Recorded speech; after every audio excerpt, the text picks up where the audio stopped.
Welcome to The Logic of Generosity, the podcast for bold nonprofit leaders who refuse to settle for ordinary. Here, we cut through the noise with unfiltered insights from fundraising experts designed to spark bigger gifts, deeper donor connections, and a brighter future for your mission. Let's dive in. This episode was brought to you by Pleiades Nonprofit Advisors. Building a plan giving program can result in a transformative return on investment. Successful programs can be responsible for 40 to 60% of an organization's annual donation revenue. It's the getting there that becomes the problem. After having thousands of conversations with organizations aiming to run their gift planning programs, I have repeatedly seen many start their plan giving efforts with great enthusiasm and expense, only to stop a year into it due to a lack of both bandwidth as well as patience. At Pleiades Nonprofit Advisors, we don't just build planned giving programs. We create opportunities for your donors to do something remarkable. Whether you are a small nonprofit or a major player, we specialize in helping you unlock the full potential of planned giving. Recently, we received some helpful data that demonstrates the benefit of bringing Pleiades on board to work with your exceptional team. We have been a proud partner with Meals on Wheels of the Monterey Peninsula for the last year and a half. And since we began, we have grown our Legacy Society from 5 to 29 members, grown our portfolio from 15 to 111 solid prospects, and we've increased qualified charitable distributions from 20 to 47 gifts. From crafting visionary strategies for deferred estate gifts to sparking immediate impact with gifts of appreciated assets, we bring expert, award-winning talent to the table. Need more than marketing? We go deeper. We'll connect with your donors even directly, fostering meaningful conversations that lead to transformational gifts. Visit us today and let us build something extraordinary together. Links are in the show notes. This episode is brought to you by Stillwater Capital Management. Stillwater Capital Management is a full-service wealth management firm that takes pride in its goal-based financial planning, extensive market expertise, and exceptional customer service. They are dedicated to helping individuals, families, and for-profit and nonprofit businesses achieve their unique financial goals. Each of their clients receives a personalized financial plan tailored to suit their individual needs. As a registered investment advisory company, Stillwater Capital Management holds a fiduciary responsibility to its clients, which means they provide investment advice that always keeps the client's best interest at heart. Right. Well, welcome to The Logic of Generosity. I am Kimberly, and today we have a guest that I've known for a little while now and is just full of a bunch of information for us today that I think is going to be very helpful for folks that are particularly in the planned giving space.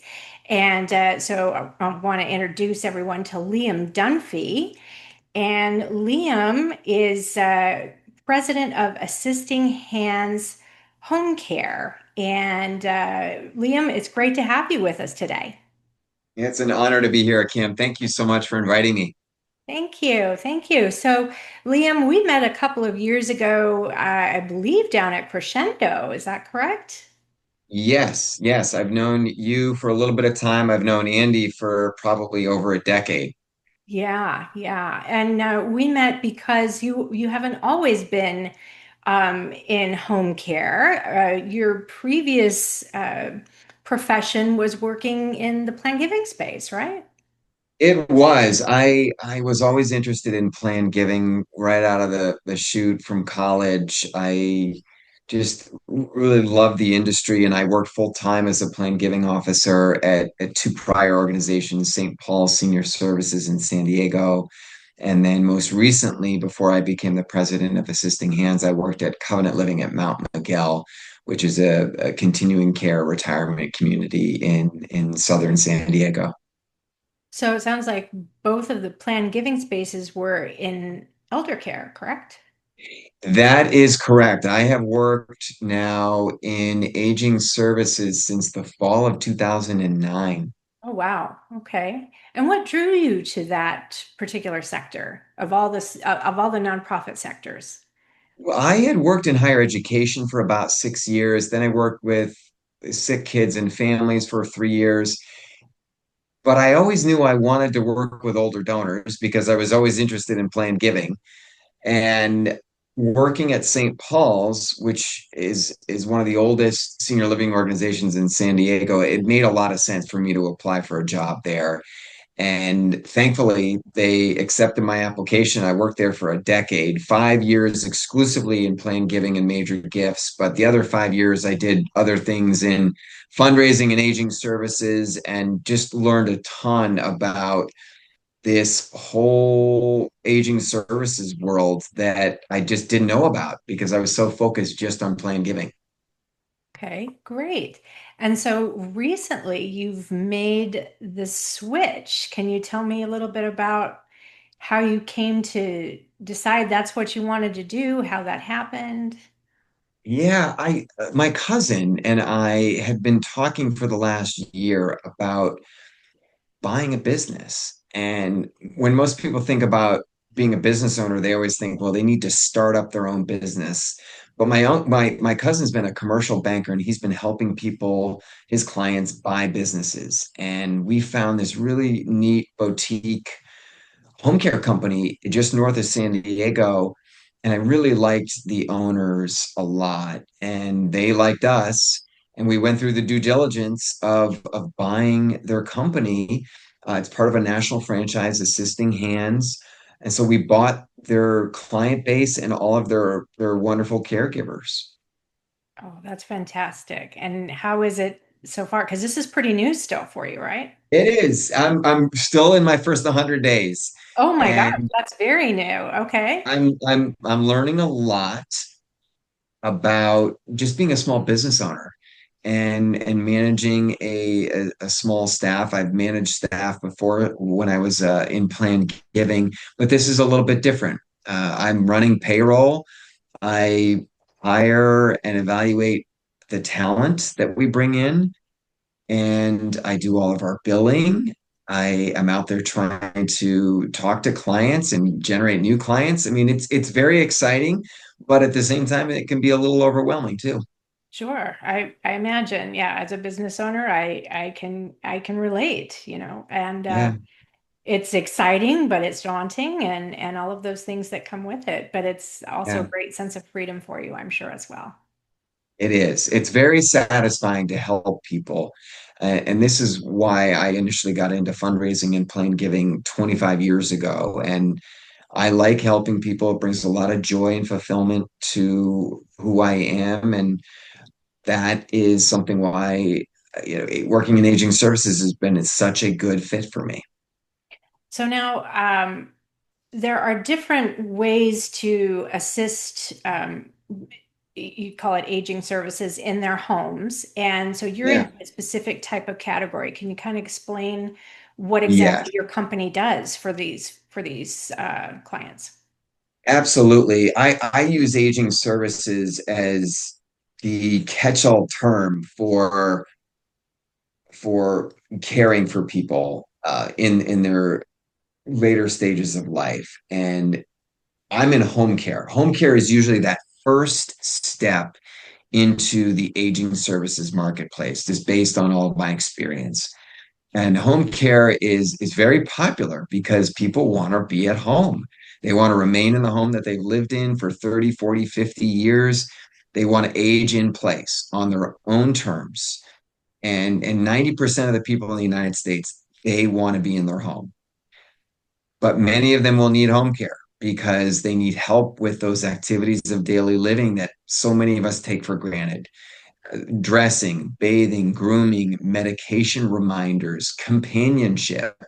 Those are some of the key things that we do for our clients, but we do it with compassion and understanding and making sure that we're delivering on what their customized needs are. That sounds fantastic. I think I would prefer to have some type of service to that versus leaving my home the time comes. And as we know, especially being in the plan giving world, that the aging boomer population is really going to need those services. So thank you for stepping into that and bringing folks the ability to stay into their own home. I want to pivot for a little bit now and talk about, your background in plan giving, and then also working with the aging population as you have been. From your experience with both of those sectors, what are the biggest misconception that fundraisers have about working with elderly donors? I so wish, Kim, that more fundraisers wanted to work with older adults. They may not be working anymore. They may not come to events anymore, but the joy and the return on the investment of working with older adults can be very profound for organizations. And I'll tell you why. Older adults typically will be what I called wealthy. They won't be rich, right? They're not generating a ton of money from a job per se, but they've generated wealth over decades of careful planning. And in many instances, they are looking at ways to leave a legacy. And they just need to be guided through that process. Most people think that donors are just going to leave money to their heirs, and the reality is that so many donors out there want to support charities as well. And working with donors can be older donors can be absolutely fascinating. You've got to have the patience to listen to their stories and understand where their life has taken them. But from a planned giving perspective, that time that a plan giving officer can spend with an older adult to cultivate a relationship can play significant dividends for their organization. That that's wonderful. And you did mention something that kind of caught my attention with maybe not being able to come to the events anymore, or not being as engaged as they used to be, either because they can't drive or they don't have that ability anymore. How do you engage those donors so that they still feel like they're a part of your community? I think it's so important to visit them on their own terms. And you can bring the organizational mission to them simply by showing up and telling a story or showing them a photo of the way that their philanthropy would impact the organization or the people involved with their organization. Yes, you are right. There are a lot of older donors don't have access to transportation. They don't like to go out at night because they get tired or whatever the case might be. You've got to bring the organization to them. You've got to meet them on their own terms. And if you just have the patience to sit down and meet with them in their home typically, and be curious when you go to their home, ask them about some of the paintings on their walls or the design that they've chosen for their home, especially if they've lived in it for 40 or 50 years. They older adults tend to keep things and hold on to things, which can be problematic in some instances with hoarding. But I have found when you meet with an older adult or a couple, you can learn so much about them by just the pictures in their home, the photos, the paintings, the antiques, where they live, the neighborhood, asking them about the experiences that they've had. If they've remained in that home, there's a reason why. This is their safety zone. This is what they've called home for so many decades. Mhm. Yeah, that makes a lot of sense. When I was doing, major gifts or working on campaigns, I would often call donors that, weren't necessarily up in age and asked to go visit them at their home. And I think that they were always concerned, oh, if you're coming to my home, you're going to be asking me for money just based on previous experience with folks that had visited. Do you find that maybe the older folks might be more uh, eager to have some people come and visit versus, those donors that were maybe overly cautious? Do you think there's a difference with those folks now being more willing to meet with folks in their own home? I do think older donors are more likely to take a call and a visit. And here's why. They do have more disposable time than a working donor might. I think it's up to the plan giving officer to feel that person out on the phone and figure out, is it appropriate to come to their home? Is it appropriate to ask for a legacy gift on a first visit, or is it better to wait and just cultivate that relationship? Is it important to bring the CEO if it's going to be a large legacy gift?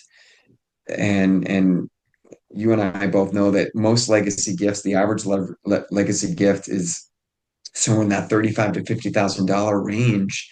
And for most donors, that's a huge gift. That's their biggest gift. But if you think there's so much more that a donor might be able to bequeath, then I think it's sometimes important to bring another person that could help move the discussion along. Yeah, that's good to hear. I think about some of the donors that I've gone to visit that were, maybe in their late 80s, early 90s, and they seemed so willing to welcome me into their house. And really, it felt like much more of a conversation than, an ask. I think they feel so comfortable in their own environment, and when they invite you into that space, then you become a friend. And Correct. I think that does help move those gifts along and those conversations along, especially when they're showing you the pictures of their family on the wall, and maybe some of the places they visited and all of those things that really kind of help them understand that you're really interested in them and not just what they have to offer.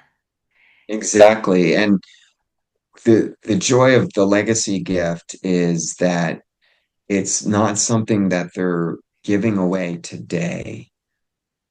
This is going to be a part of their legacy when they're gone. And a lot of donors that I have met with, they're very aware of their mortality and that this is the last phase of their life. And they are asking fundamental questions about what that legacy will mean. Mhm. And when I've done presentations before in small group settings, and I remind donors that there are three ways that your money will be allocated when you pass away. It can go to family and friends, it can go to charitable organizations, and or it can go to the government. And that while they're alive, they have that opportunity to decide how they want their estate to be disseminated. Yeah, when you're talking about, talking to folks that are acknowledging their mortality, right? Because that's one of um, the elements of being in plan giving to begin with, which is why a lot of gift officers say, I don't want to do plan giving because I don't want to talk to people about their Yeah. mortality or death or any of those things. And do you find that in my experience, the folks that I'm talking to are quite comfortable in that space, which is not really what I thought would happen when I got into the plan giving space. How do you find folks when you're talking to them about those types of gifts?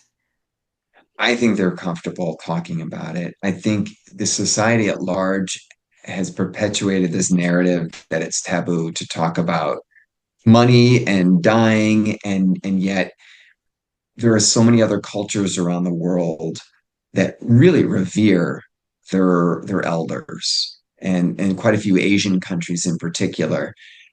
But here in the United States, it is still perceived as being taboo, and to ask people for money is still taboo. I don't understand why. I guess maybe because I've been so close to it for the last 25 years of my adult life.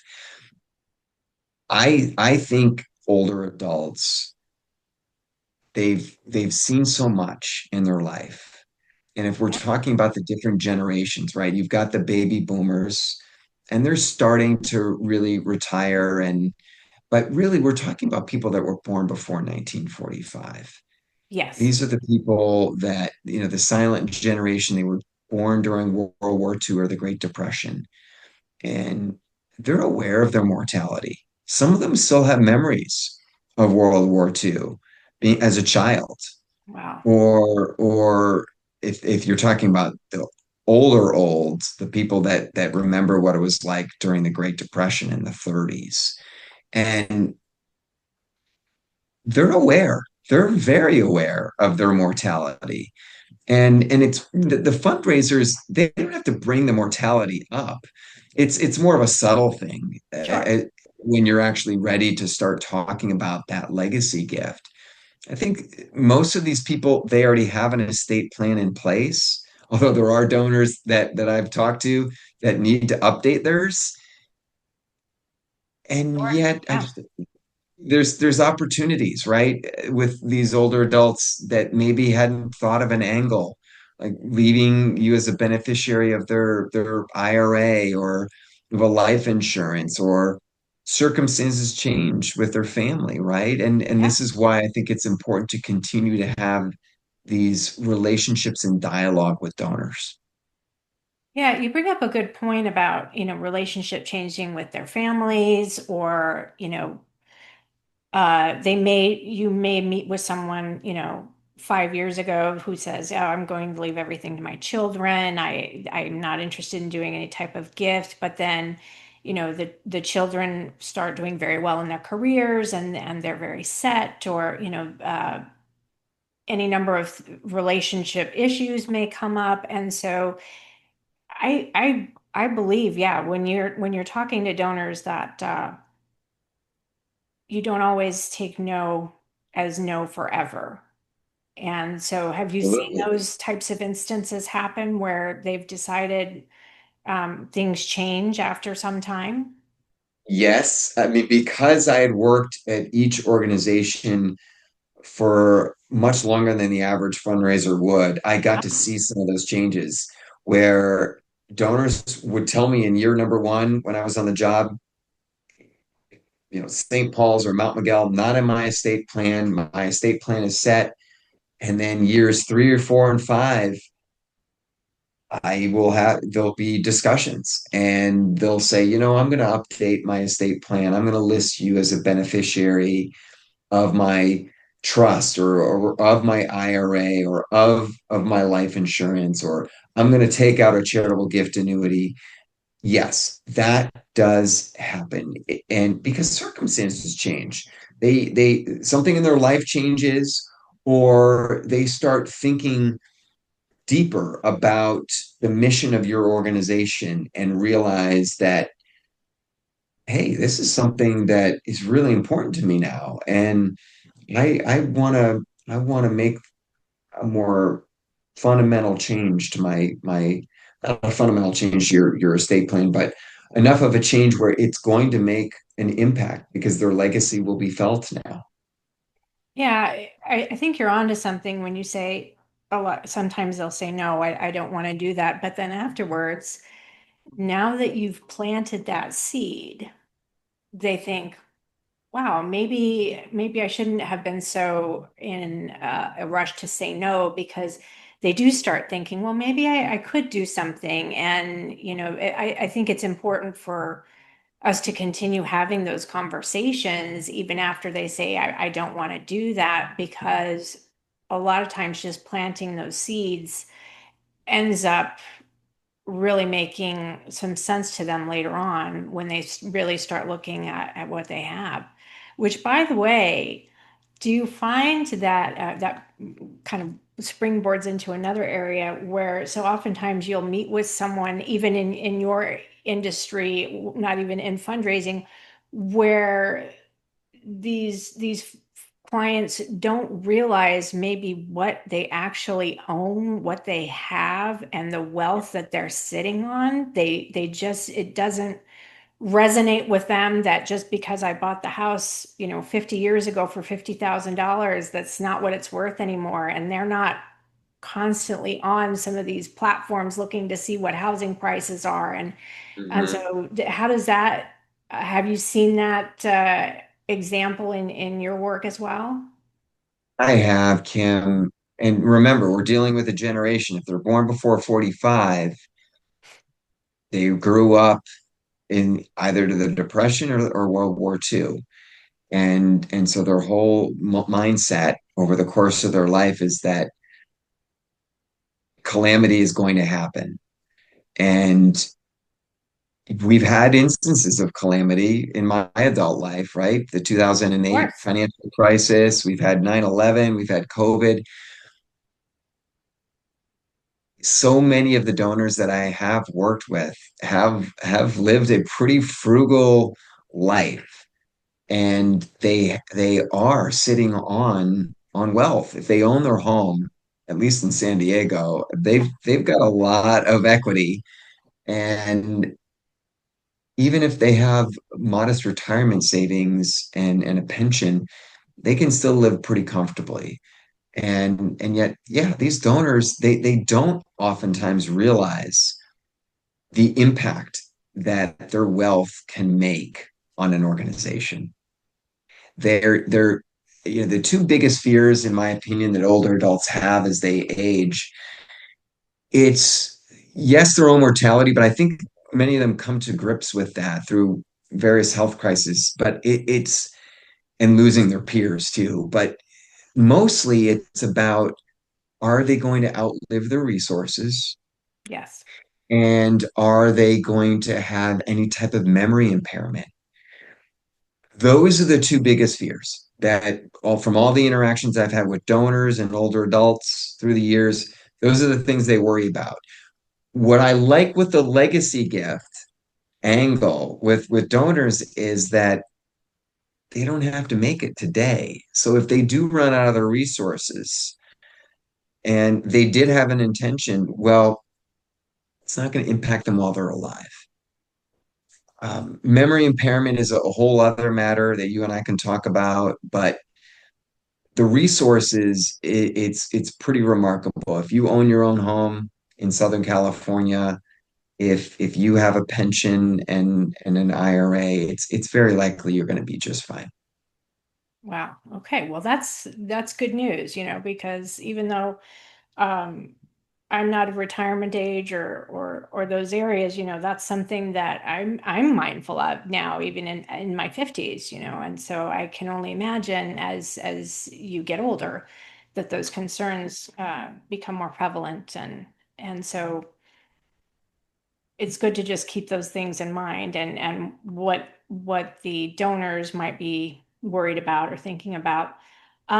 Something else though that we as fundraisers and just working with these folks, what are the signs that fundraisers should look for, that a donor might be in a vulnerable situation, either emotionally, cognitively, or physically?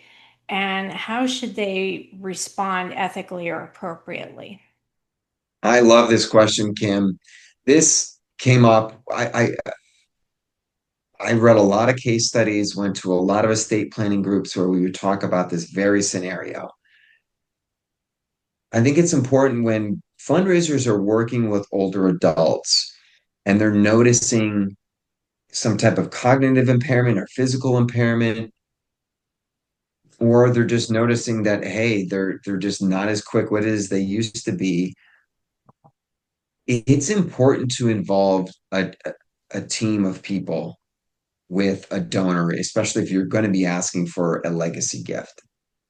So, for example, when I would work with donors who were widowed and they didn't have necessarily an advocate to help make a financial decision, I would always ask them and document in my CRM that I asked them to consult with a financial advisor, with an adult child, their estate planning attorney, their CPA, so that they're making sure that if they're going to make an outright gift or a legacy gift, that it all of the important parties are aware Okay. and can provide counsel Yeah, because I agree. I think that's important to try and bring in some of those professionals. mhm, Um, what if they're not open to that? yeah, this is where it can be problematic. I had this one donor at St. Paul. She was widowed, lived in her home for 50 years, didn't have any adult children, very few family. And when I met with her for the first time, I mean, and she had been a donor to the organization. Um, she had done one charitable gift annuity, but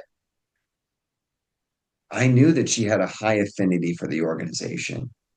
And she kept wanting to do more charitable gift annuities the more I would visit. And this was right after the Great Recession, when interest rates were almost zero. So for an older adult, doing a charitable gift annuity can be a very calming thing because you get guaranteed rates. If you're over the age of 80, they're really, really good. Yes. And and yet that donor didn't have an estate plan, no estate planning attorney, no financial advisor. Eventually, I convinced her to get an estate planning attorney so that that attorney could draft a will. And because she owned real property, she needed to get a trust. Hmm. And yet, it can sometimes take multiple discussions because older adults get set in their ways and they don't want more cooks in the kitchen. If they trust you, then they're going to come to you as the major gift officer, the plan giving officer, and ask your advice on things. I think it's important to always remind your donors that, hey, you're not a financial expert, you're not an estate planning attorney, and that your primary focus is as a fundraiser. If they need those resources, try to get them to utilize them. Yeah, very, very good advice. Very good advice. Um, so thinking about, you mentioned adult children, and putting them into the mix. How often would you bring their family members into something where it looked like they wanted to make a significant gift through their estate plan? Do you see the value in having those conversations with the family members?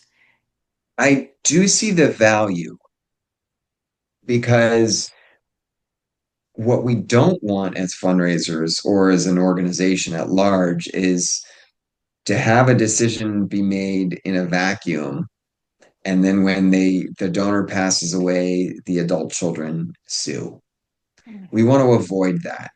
So if you can get the adult children to be involved in the process, I think it kills two birds with one stone. Number one, they know that you're not a fly by night organization or person. You're not trying to swindle their mom or dad out of their inheritance or their estate. Number two, in many instances, if you bring the adult children along, they might become donors too. And I've seen that happen where you can get one generation to inspire the next to support the organization. Yeah, it becomes a family mission versus just mom or Correct. dad that is interested in it. Yeah. Yeah, I've seen that in my work as well, and that's a great feeling. And especially with my work with the Catholic Church and grandma or mom wanting to leave something significant to her parish, and maybe the children don't. Uh, Go to church anymore. They're not part of that faith tradition. And if they are not involved, then, coming back and saying, oh, well, she was taken advantage of, particularly in faith-based organizations, it's like, oh, well, if they don't give, maybe they feel like they're not going to be, saved or whatever that case may be. Um, vitally important to keep those adult kids, I think, in the mix, even if they're not excited about it. I Because, like you say, the 100%. contesting or suing, can tie things up, and really, we have I feel like we have a significant obligation to the donor to make sure that their wishes are carried out. So that can be a little bit tricky. Have you had that happen in your work? Yeah, I have, Kim. I actually was in court last week Oh, for an organization, a prior organization that I worked for, where I had to speak um, about my relationship with a donor because another organization got involved in the later stages of this person's life. And the organization that I worked for contested what had happened. And I think this is really important. Why fundraisers, number one, should document everything in their CRM, yes. because I actually read notes from over a decade ago that Yeah, I kept. yeah, And yeah, I think it's important that donor or that plan giving officers are just aware that they should be doing their best to um, bring other facets of a person's life along with them. The adult kids, those parties that can really support them. It it's important. You want to really honor the wishes of the donor, donor intent all the way, and that is why I think it's just so important to just respect where the donor is. absolutely. Um, here's a question for you because one of my colleagues right now is kind of grappling with this with an elderly donor who has a chronic medical condition, and is feeling the weight of his mortality. And this it's actually an executive director who's been working with this individual, and he's made several annuity charitable gift annuities and those type of things to his organization. And he this executive director has gone over and visited, and this donor has lost his wife in the past couple years, and is just really drawing to this executive director as a friend and not necessarily, Mhm. representative of this nonprofit.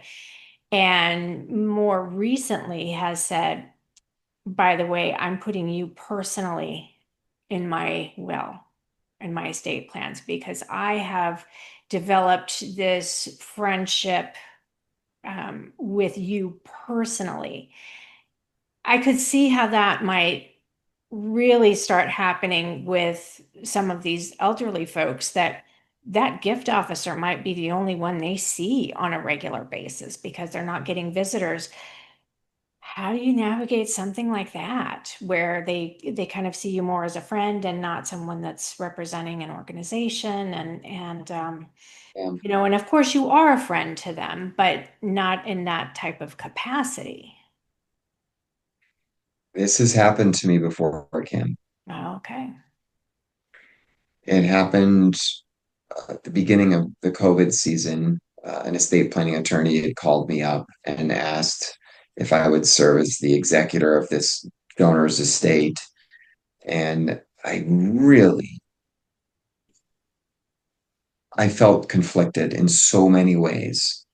And I went home and I talked to my wife about it, and both of us agreed it was a conflict of interest and that I couldn't assume those duties. I realized that a lot of older adults are alone. They might be widowed. They might not have anyone to advocate for them. And it is part of the fundraiser's job to lead them to resources that can. Mhm. And it can get really tricky really fast. And being in court last week reminded me of just how important it is to document everything correctly so that the wishes of the donor can be met.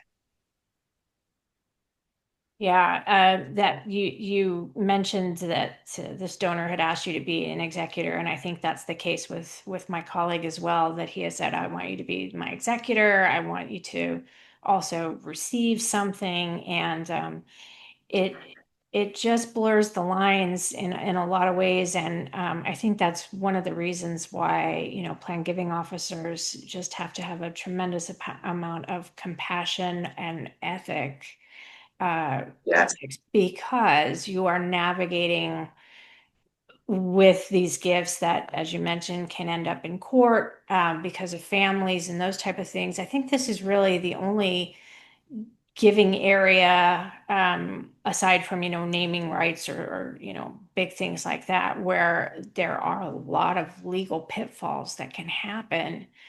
And so what advice would you have for those gift officers that are trying to navigate the very personal lives of the donors that they're working with, because they do become kind of really invested in not only the nonprofit but in that gift officer themselves? Yeah. The advice that I would give to gift officers is to be genuine with the donor and to tell them if a donor started to blur the lines. I think it's important to have a very upfront discussion about, I'm your friend and I'm your advocate. I can't do X, Y, or Z because it does put me in a conflict of interest. And you and I are both committed to this mission and this organization, and I don't want to jeopardize that. That would be my recommendation for a gift officer who is put in that position. Yeah, yeah, that makes sense. And being very upfront, I think where some people might be worried is, if I say that to Mm, this donor might decide, well, I'm not going to give you the gift. I'm not going mm, to visit with you anymore, because I I thought, you were my friend, and mhm. you weren't just coming to, oh, well, you just were trying to take advantage of me, or whatever the case may be. Yeah, Um, and at that point, I would question, well, is keeping the organization's integrity more important than, offending this person? And that's a tough it spot can to be. be in, right? Yeah. And the more you spend a time at one organization and cultivate these relationships, the more likely it is that these are going to be conflicts that arise. And to Right. be prepared and to have the pressure test these situations with colleagues, with people that you trust, so that you do make the best decision Sure, on how sure. to proceed. Uh, in your business, if we're concerned, and when I say, the home health care, if a gift officer is concerned that they are seeing some things with the donor that they're visiting with, what kind of is it appropriate to contact a family member? Is it appropriate to reach out to someone? Where does that obligation lie, or is there an obligation if you're concerned that maybe they're trying to give you a gift that you don't think they can afford, or those type of things? I think it's important to have the discussion with the donor. In my instances, in my examples, some of it was a little bit challenging because some of the donors that would make gifts would actually live at the organization that that I was a part of. Ah, And that so is that a tricky part, isn't it?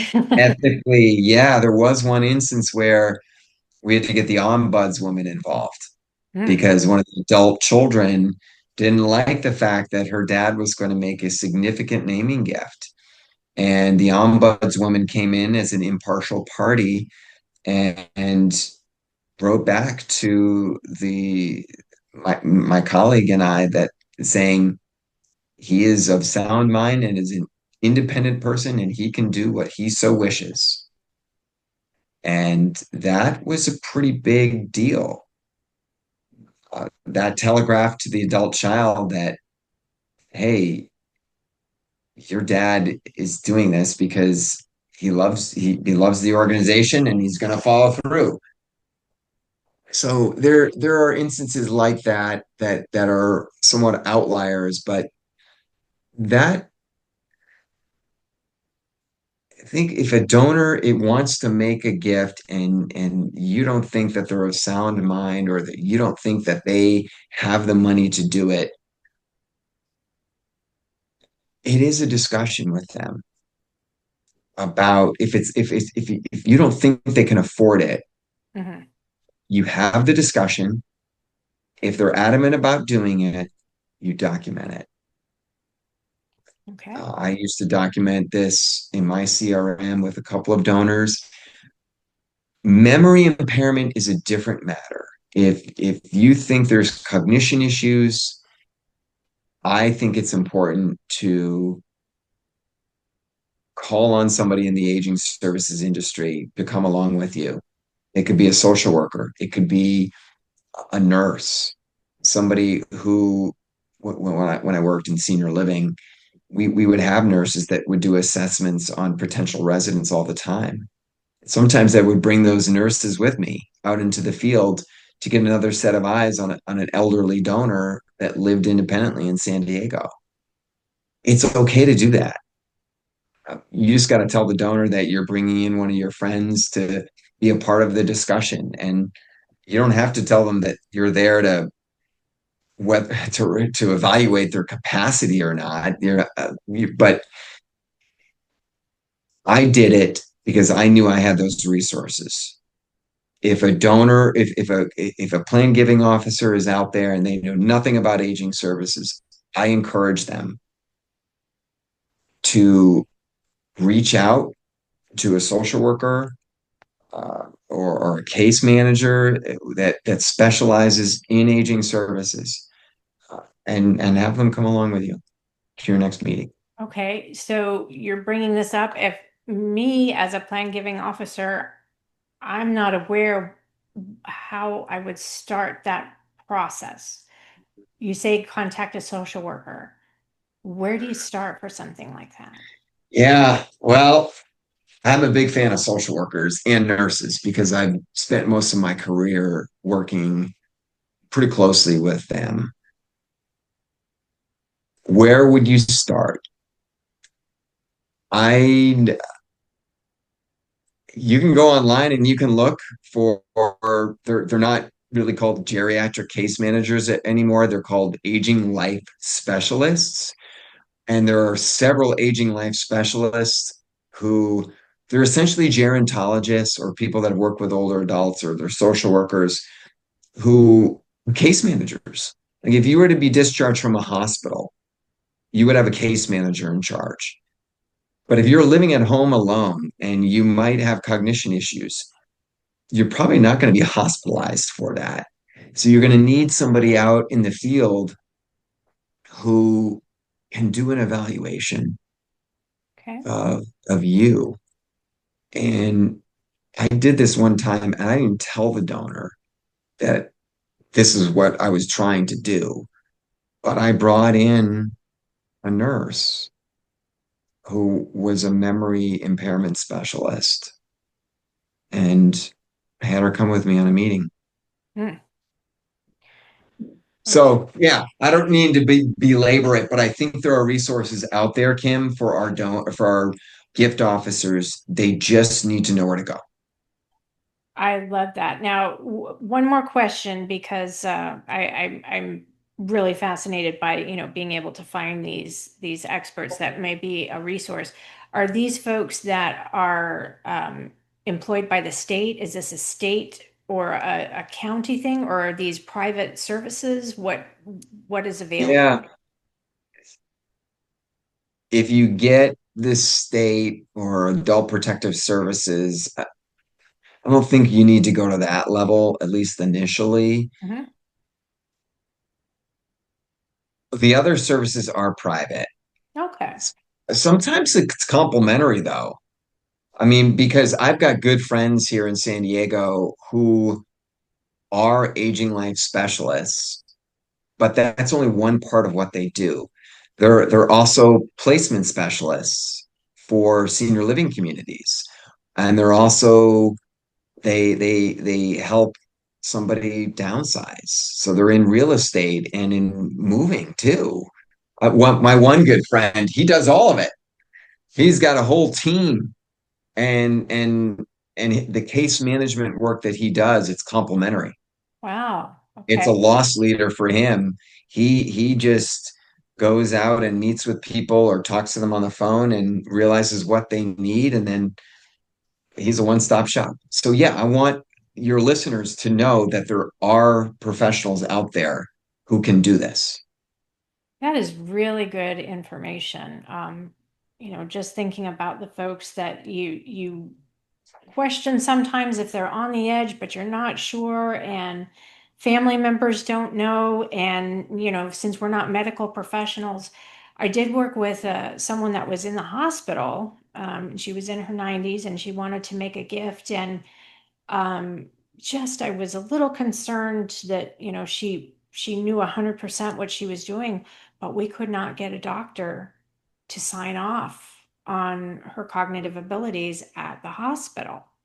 Yeah, And it was my understanding it was because, they don't want to be brought into court later for something like this, right? yeah. They don't know the baseline of that individual, right? So, Mhm. um, but these resources sound pretty phenomenal, and I think they should be in our tool chest of plan giving officers to have these folks as advisors as well. I absolutely agree. And they're out there in every county. There are people that specialize in this. Okay. And they're not, and even if you pay them privately, it's not as expensive as you would think. Okay.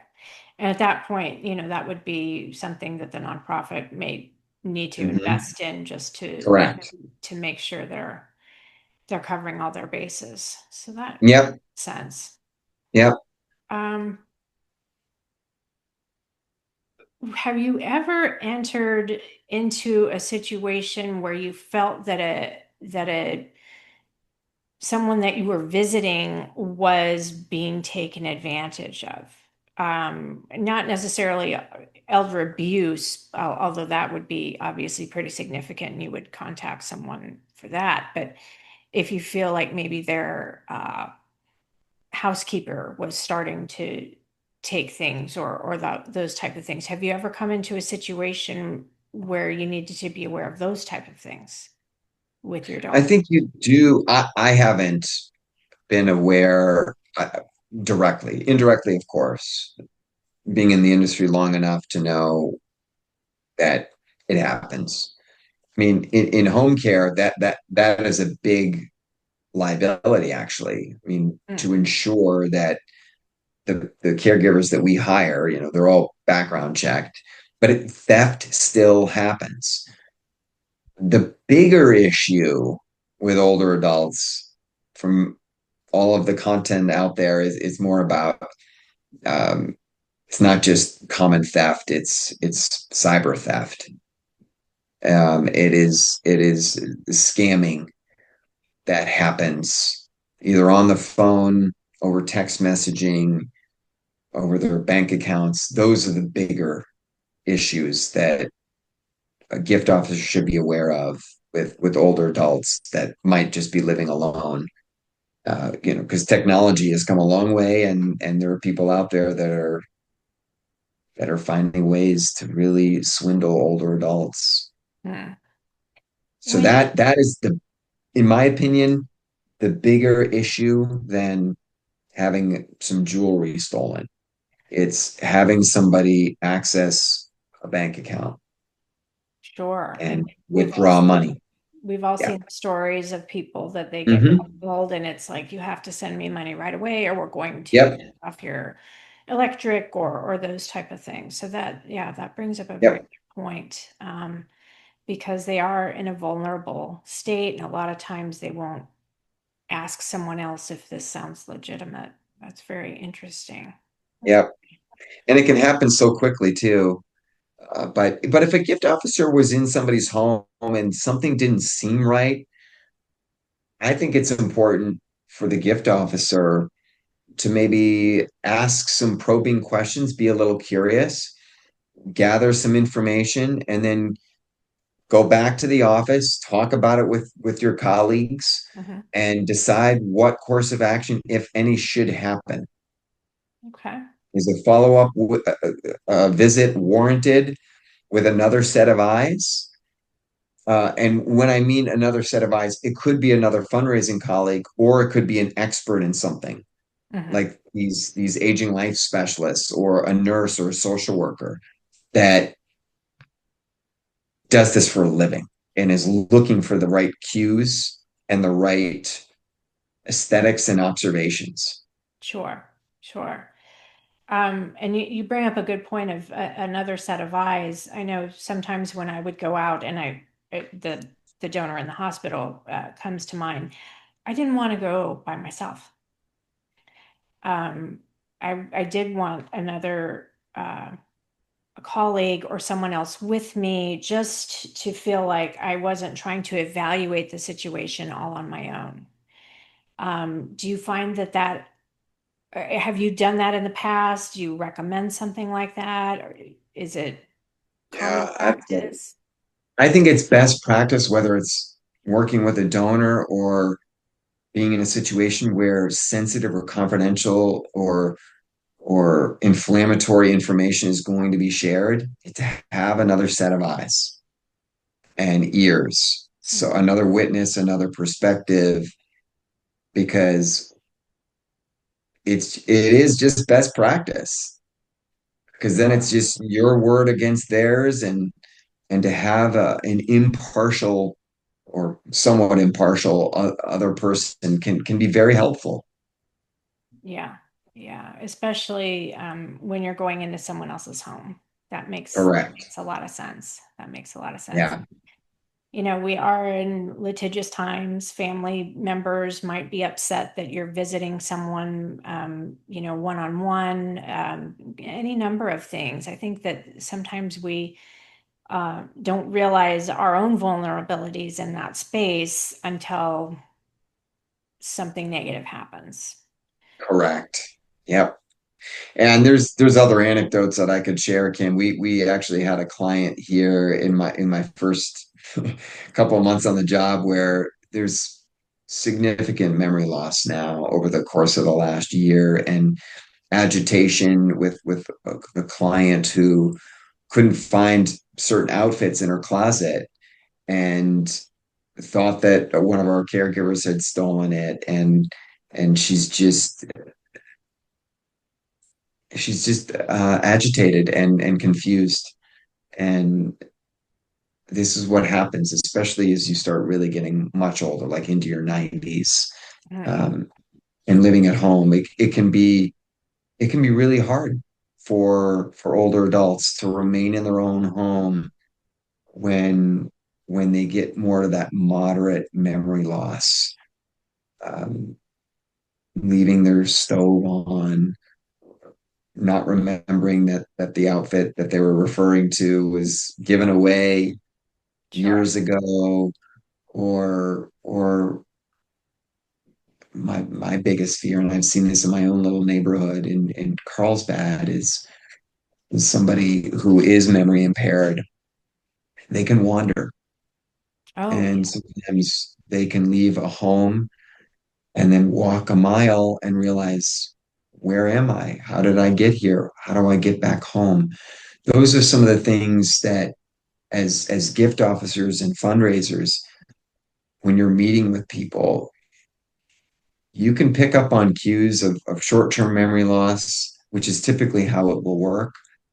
But if you think that there's more moderate to advanced memory loss, you should bring someone in Sure, if there's that person is living alone. sure.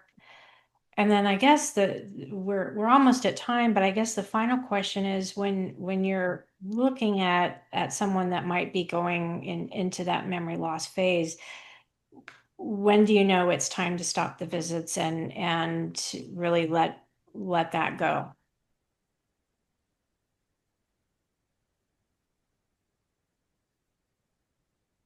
I Or don't do know if there's ever. Oh you? yeah. Oh yes, yes. I think each case is unique, and I've had these discussions with my colleagues and supervisors before about when do we stop engaging that donor, and if we've been fortunate enough to engage the adult child or another family member, or maybe even the attorney. At some I've got instances where I have ceased having meetings Yeah, with a donor. If you've got a good longitudinal relationship with someone, you will know when it is time. If you're newer to the organization, newer to the donor, bring in somebody that has known that person before for multiple years yeah, and get their insight.